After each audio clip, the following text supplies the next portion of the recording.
vous retrouve pour une vidéo un petit peu particulière que je fais rarement sur ma chaîne. J'ai dû la faire une fois en fait. Qui concerne de l'aquarelle. Vraiment de l'aquarelle pure. Alors si vous me suivez sur Instagram, d'ailleurs vous avez le lien de mon Instagram dans mon descriptif, donc n'hésitez pas à vous y abonner si ce n'est pas le cas parce que je publie plus souvent que sur YouTube. Donc si vous me suivez sur Instagram, je fais le challenge des pinceaux de Kim. Je vous mettrai le lien de la chaîne dans le descriptif. Les pinceaux de Kim nous proposent un jour une fleur afin d'explorer en fait différentes techniques à l'aquarelle. Donc ce sont des petits challenges de 10 minutes. Si vous avez peu de temps, c'est assez pratique. Qui peuvent être faits par des débutants. Il n'y a qu'une vidéo où elle dit que si vous n'avez encore jamais touché de pinceau d'aquarelle avant, de ne pas faire la vidéo. Si vous êtes un débutant qui tâte déjà un petit peu de l'aquarelle, vous pouvez vous y lancer. Mais voilà, sinon c'est vraiment pour les débutants, c'est des toutes petites vidéos pour travailler différentes techniques, que ce soit dans le geste, que ce soit pour comprendre l'aquarelle. Donc je me suis dit, vas-y, lance-toi. Et c'est vrai que vous avez l'habitude de me voir faire de l'aquarelle, j'ai des fois plein de compliments, mais c'est de la mise en couleur de tampons en général. Et je me rends compte que pour travailler sur des petits tampons, alors je vais par exemple prendre une planche qui traîne à côté, vous voyez, pour des petits éléments comme ça, forcément on va faire attention à l'apport d'eau, on n'a pas la possibilité de dégrader comme sur des motifs plus grands. Enfin, le travail est finalement différent que quand on fait de l'aquarelle pure. Et au final, eh bien, ces petits challenges me font du bien parce qu'ils me remettent un petit peu dans le geste véritable de l'aquarelle et surtout dans le fait que je ne mets pas assez d'eau. Ceux qui ont déjà testé l'aquarelle, vous allez dire oui, mais l'eau, si on en met trop, on fait soit des choux-fleurs, soit c'est trop clair. Oui, en effet, sauf qu'en fait l'aquarelle aime l'eau et il faut quand même en mettre. Et quand je suis allée au salon de Nîmes, j'ai fait donc un atelier avec Aurore, alias de Jolies Créations, qui a comment dire fait en ce moment, suit des cours avec une vraie aquarelliste, donc d'aquarelle pure. Elle me dit, tu ne mets pas assez d'eau, vas-y. Donc forcément, qui dit beaucoup d'eau, dit de pas lésiner sur les pigments. Et ça explique aussi pourquoi les aquarellistes ne nettoient pas leur palette après chaque création, parce qu'ils récupèrent quand même le pigment. Mais là, je m'écarte. Mais si je vous explique ça, c'est parce que, vous voyez ici, je me suis dit, tiens, vu que tu fais de l'aquarelle, tu vas utiliser ce qui te reste de papier Arches grain fin. Eh bien, je sais pas si vous voyez là, ma tige, j'ai eu beaucoup de mal parce qu'en fait, elle est sèche. J'ai eu du mal à mettre un peu, à travailler le cœur parce que c'était déjà sec. Pourquoi? C'est du papier 100% coton, il ne fait pas une chaleur, voilà, quand on est au printemps, mais bon, il ne fait pas très beau pour nous. Et du coup, en fait, c'est parce que je ne mets pas assez d'eau. Et du coup, la suivante, là sur les feuillages, on voit que j'ai mis un peu plus d'eau. Évidemment, il y a des trous parce que c'est un papier texturé, j'ai laissé comme ça. J'aurais pu mettre un peu plus, mais vous voyez que sur les bords, c'est un peu plus délicat. J'ai réussi à faire des fusions, j'ai un peu plus galéré sur le pétale, voilà. Et du coup, je retravaille là-dessus. Donc, c'était une petite parenthèse pour vous dire que oui, ça fait des années que je fais de l'aquarelle et je fais beaucoup de mise en couleur de tampons à l'aquarelle. Mais la technique est différente de l'aquarelle pure. Et là, en fait, on ne fait pas de croquis préalable. On dessine avec la peinture directement. Donc, forcément, si on n'a pas assez d'eau sur notre pinceau et avec ce type de papier, ça ne pardonne pas. Alors, je vais vous parler un petit peu de ce challenge. Donc, elle propose, elle fait sur un petit format Polaroid. Donc, au début, j'étais partie sur un format un peu plus grand. Et puis, bon, j'ai pas beaucoup, il me reste pas beaucoup de papier Arches grain fin. Donc du coup après j'ai changé de papier. Au challenge suivant, je suis partie sur le Annemule Expression. Ouh, je vais essayer de vous dézoomer un peu que vous voyez. Voilà.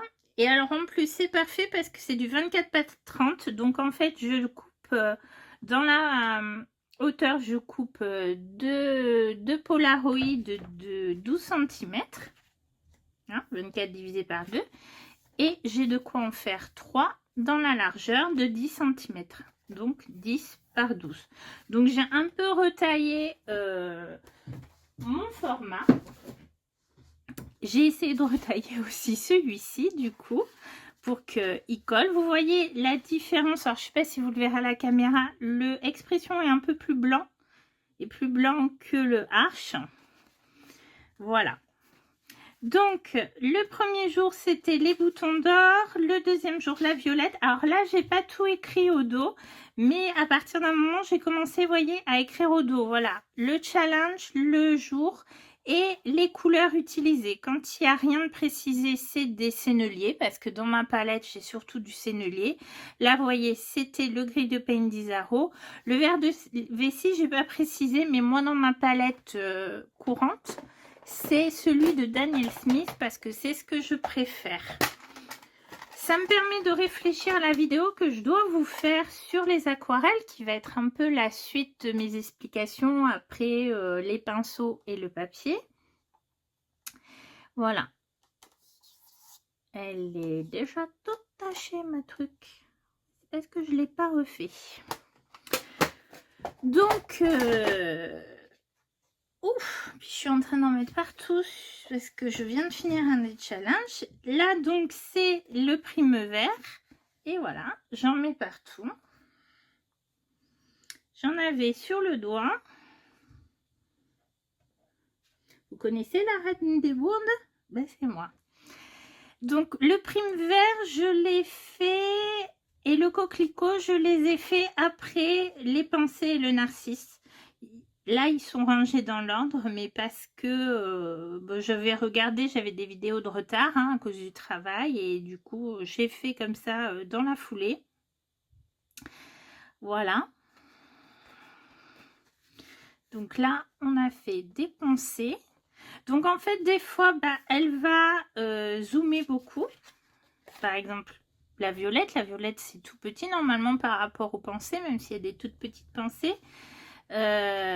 Ou les primes verts qui sont des toutes petites fleurs, mais là on est vraiment sur zoomé sur dessus, donc ça permet de voir un peu le travail aussi de perspective. On travaille sur les différentes formes de pétales. Là vous voyez, on a travaillé sur les fusions. Ici, eh bien, il m'a fait transpirer celui-là. Voilà, ce narcisse. Je suis partie sans trop réfléchir à mes formes de pétales. En n'ayant pas regardé la vidéo en entier. Donc quand vous avez des tutos comme ça, ce que je vous conseille, c'est de regarder une première fois la vidéo en entier. Je vous l'ai dit, ça dure 10 minutes, un petit quart d'heure avec les explications avant-après, quoi. Et donc vous pouvez très bien, si vous posez 30 minutes, la regarder une première fois et ensuite vous lancer.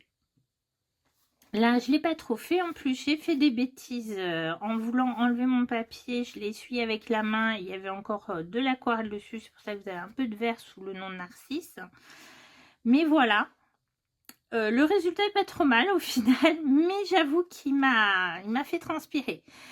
Les cerisiers, les fleurs de cerisier. Quand j'ai vu la vidéo, je me suis dit, oulala, ça va être délicat. Donc, tu ne la fais pas tout de suite. Donc, j'ai fait le crocus, auquel j'ai rajouté des fleurs. Donc, vous voyez, j'ai fait des traces parce que je suis revenue passer par-dessus. En fait, j'ai fait une première fois et tout. Donc, vous voyez, même moi, je fais des bêtises. Et je viens de finir de faire donc le cerisier et la tulipe. Et je vais peut-être faire un cadre, d'ailleurs, finalement, autour du cerisier. Et je suis très contente du résultat des fleurs de cerisier. J'aime bien. Donc, vous voyez, Là, j'ai utilisé du Rose Opéra de Sennelier, du Quinacridone Pink de Daniel Smith, Verre de vessie de Daniel Smith et Brave Indique. Donc, s'il n'y a rien de marqué, c'est du Sennelier. Le Crocus. Et ici, la Tulipe. Alors, moi, c'était un travail sur les fusions. Donc, j'aime bien mes fusions. Mais c'est vrai que sur le modèle, en fait, qui me laissait un peu plus la forme des pétales apparentes. Bon, ben, moi, ma tulipe à la tôte fusionnée, mais c'est joli. J'aime, en fait, c'est ce que je préfère à l'aquarelle quand elle fusionne. Ma grande feuille était très bien faite. Et juste avant de sécher, je me suis rendu compte qu'il y avait une petite saleté qui s'était incrustée. Donc, j'ai essayé de l'enlever. Ce qui m'a enlevé des pigments, je suis revenue, j'ai vite séché, enfin bref. Les inconvénients habituels. Donc, ce challenge, ça me permet de me reconnecter avec l'aquarelle, de retravailler sur mon geste et ma gestion de l'eau. Les fleurs de cerisier au début, j'avais beaucoup mis d'eau donc dans mon Rose Opéra, pas seulement pour l'éclaircir, mais pour le travailler.